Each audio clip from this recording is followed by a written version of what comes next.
القائمون على هذه الثورة ونحن الذين شاركنا بها نأسف لهذه المناظر التي نراها على شاشة التلفزة ويراها هذا العالم بأجمعه وهو صامت لا حراك له.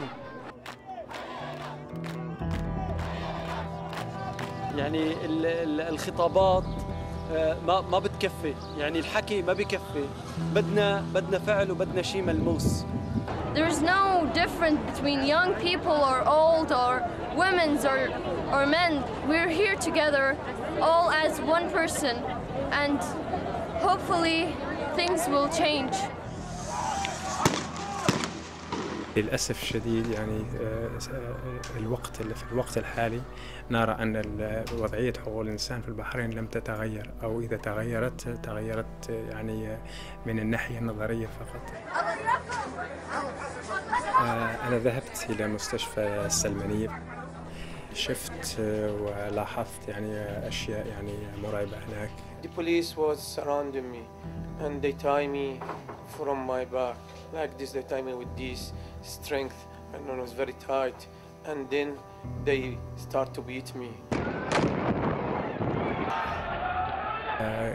لحد الآن كذلك يعني يعني المسؤولين عن الانتهاكات اللي حصلت في السنة الماضية مسؤولين كبار لحد الآن ولا أحد تم محاكمته.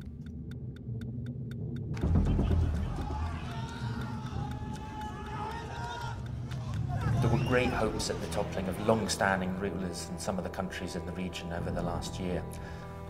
I, like so many others, have been frustrated to see the slow pace of change, the fact that the short-term gains have not been translated yet into true accountability for the terrible repression that happened, and into institutional changes that can prevent the abuses of the past being repeated.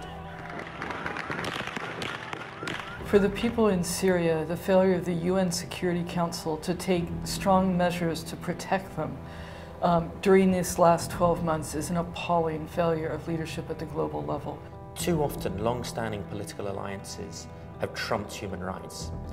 The Western powers have failed to sufficiently push Bahrain to end its human rights crisis, while Russia and China have acted as a shield while Syria commits crimes against humanity. Will those in favor of the draft resolution please raise their hand?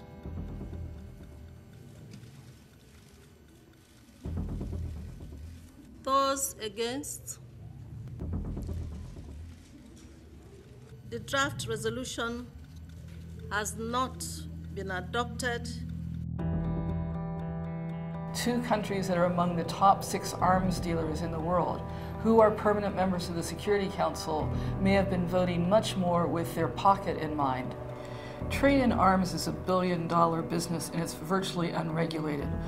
In July, there will be a conference for the Arms Trade Treaty, a treaty that Amnesty International has been pushing for years to have adopted. And it's an opportunity for governments to actually put leadership, human rights above their own profits. It's a first step towards showing the type of leadership that permanent members of the UN Security Council should be demonstrating. Otherwise, it makes a mockery of them being charged with guarding international peace and security. Amnesty International's message is not just for leaders from one part of the world. Failed leadership was a global phenomenon last year, and this message is to leaders of all governments, particularly from emerging powers, and here I'm not referring only to Russia and China. And the message is that they have to remember that they have international responsibilities.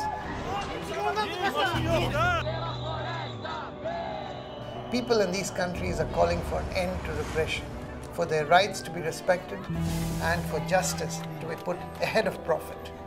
Don't fail those people. You will be judged if you do.